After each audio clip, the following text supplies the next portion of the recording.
pessoal! A aula de tratamento sistêmico foi bem legal. Nós tivemos várias mensagens de carinho, várias mensagens de agradecimento e isso é bem legal, isso é bem motivador. E tivemos várias perguntas e por isso eu resolvi gravar esse vídeo para tentar responder algumas das perguntas que fizeram.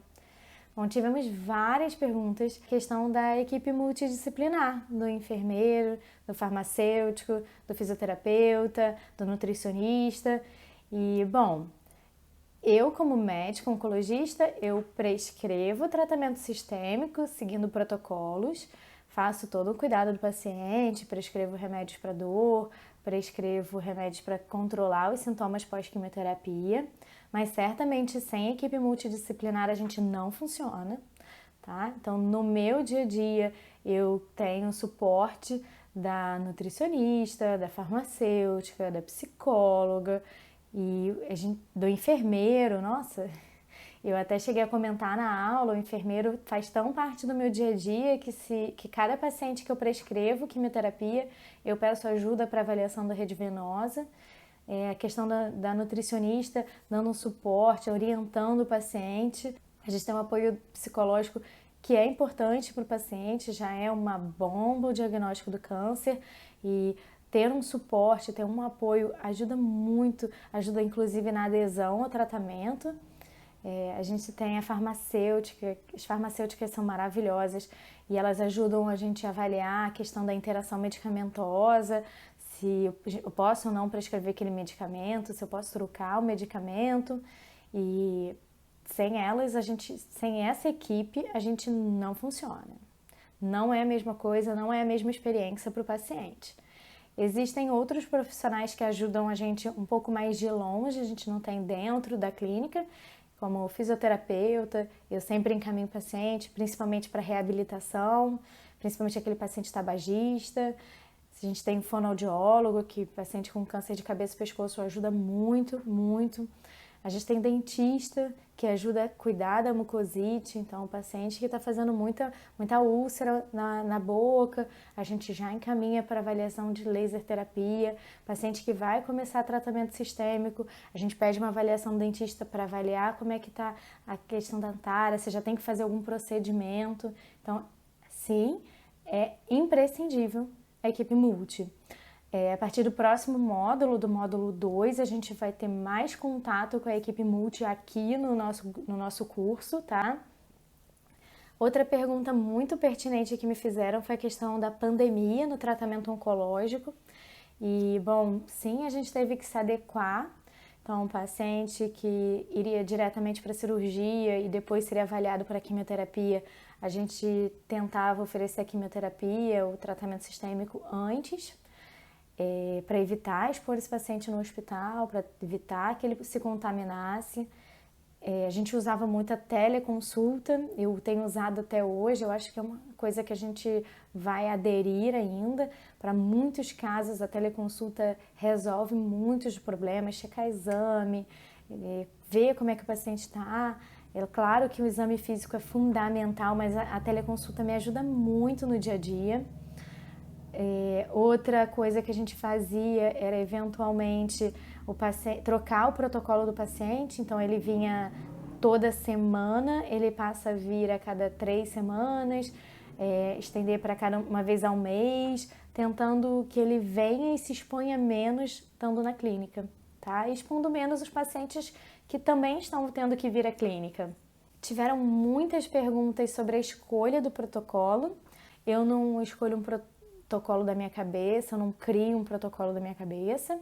Eu tenho que usar os protocolos que são estudados, então tem vários estudos clínicos e os estudos clínicos eles avaliam se aquele protocolo funciona ou não, quanto de toxicidade você está trazendo para o paciente e a depender do resultado do estudo clínico, aquele protocolo pode ser melhor ou pior do que o tratamento padrão. E se ele é melhor que o tratamento padrão, ele possivelmente, provavelmente, vai ser incorporado na nossa prática clínica. Então, eu não faço um protocolo aleatoriamente, eu tenho que seguir os estudos clínicos. A partir desses estudos clínicos, eles são colocados em guidelines, Então, a gente tem o guideline europeu da Sociedade Europeia, a gente tem o guideline americano da Sociedade Americana. E é por isso que a gente sempre fala que a pesquisa clínica é importantíssima, porque é só a partir da pesquisa clínica, de estudos clínicos, que a gente consegue incorporar novos medicamentos e novos protocolos. Perguntaram também sobre a questão do equilíbrio entre subtratar o paciente e toxicidade. É um medo que todo oncologista tem, da gente estar fazendo um overtreatment, tratando além do que deveria, do necessário, e dando mais toxicidade para o paciente, ou dando menos toxicidade para o paciente e subtratando, aumentando o risco do câncer dele voltar, aumentando o risco dele morrer.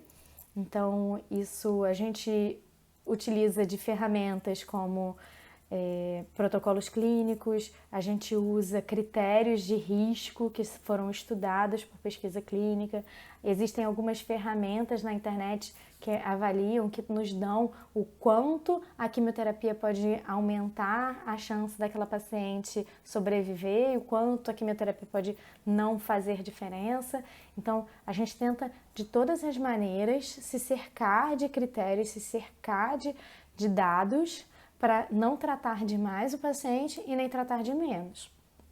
Eventualmente, a gente precisa reduzir dose do tratamento, do protocolo, mas isso é só depois que a gente já tentou todos os medicamentos para controlar os sintomas e realmente o paciente precisa de uma redução de dose.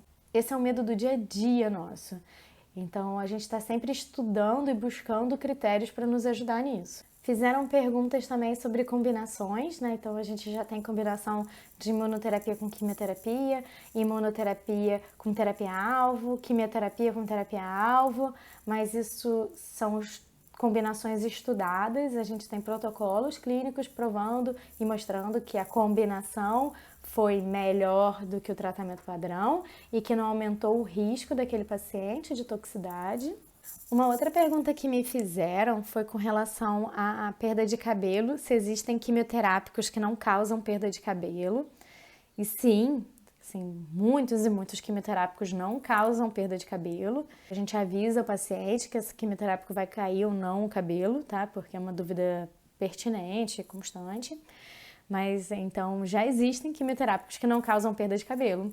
E já existem técnicas, né, como a touca térmica, que mesmo com quimioterápico que causa perda de cabelo, ajuda a impedir, ajuda a paciente não perder tanto o cabelo, tá?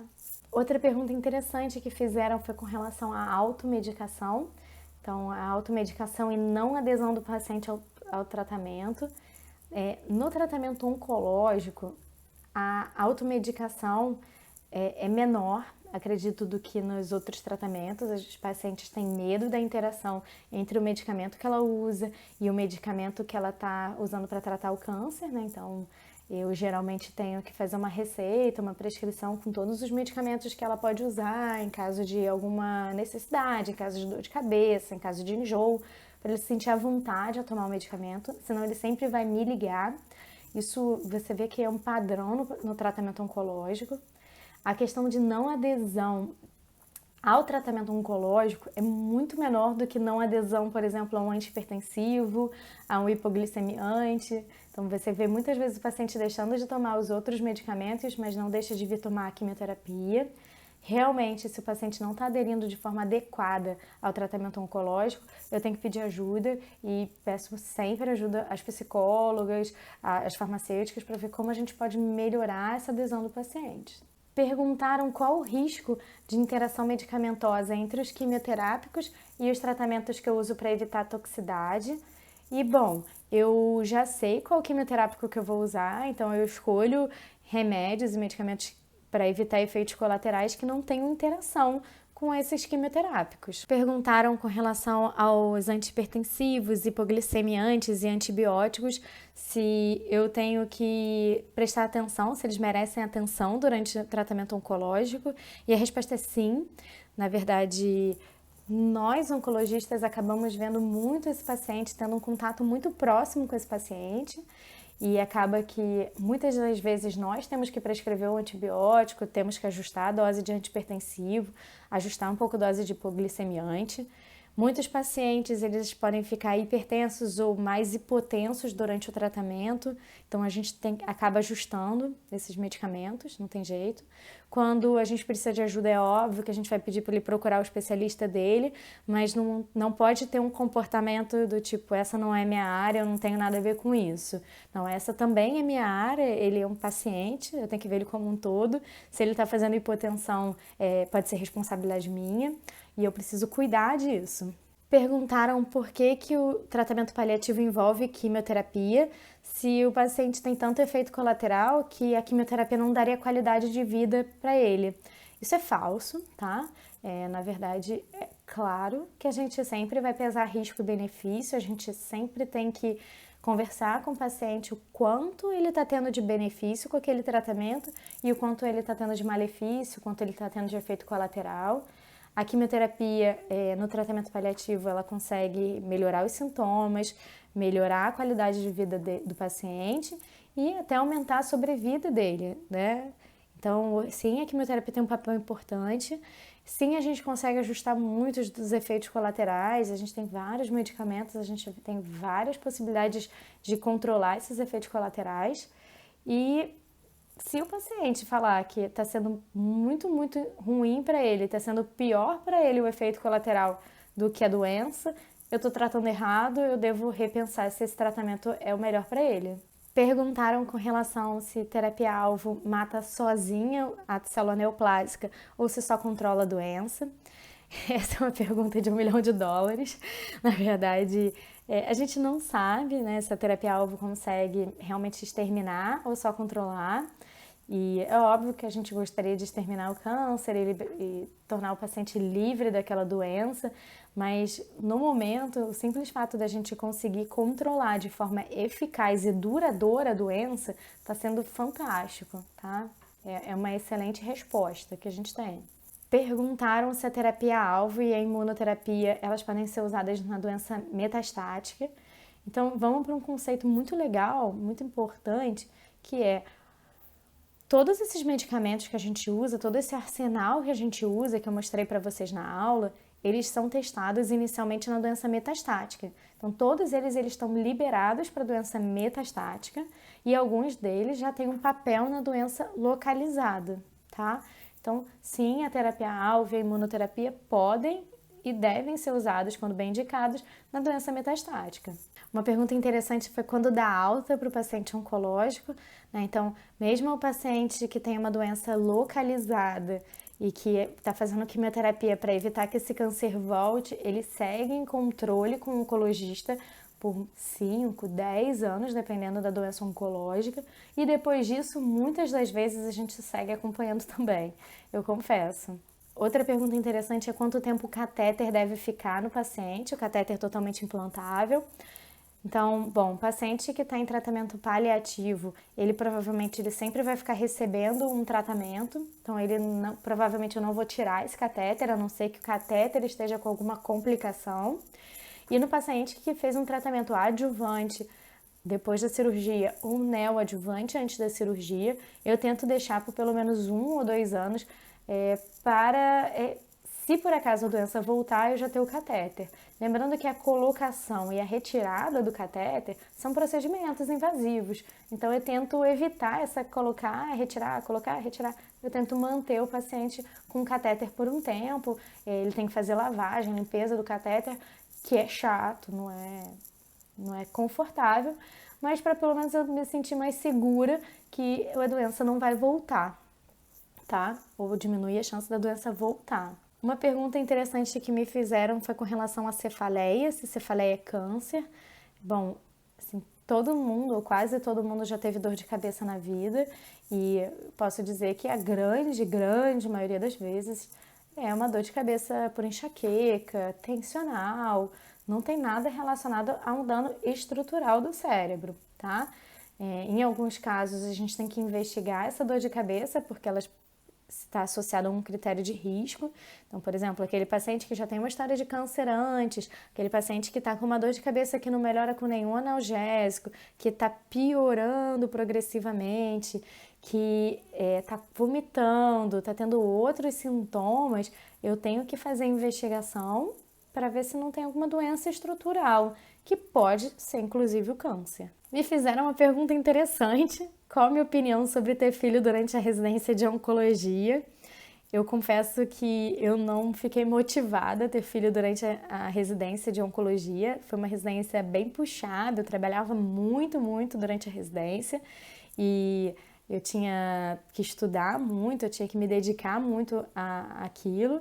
Então, resolvi ter filho depois que a minha vida estava um pouco mais estruturada, que eu já tinha acabado a residência, que eu já tinha um trabalho fixo. Mas eu não tenho nada contra. Eu conheci várias pessoas que tiveram e que estão super felizes. Eu espero que eu tenha respondido muitas das perguntas, ou a maioria delas.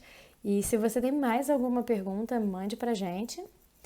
Bom, se inscreva no nosso canal no YouTube, curta a gente no Instagram, siga a gente no Instagram. E se você tiver mais perguntas, podem mandar, por favor, eu tô aqui para responder. E espero vocês nos próximos módulos, que já estamos ansiosíssimos.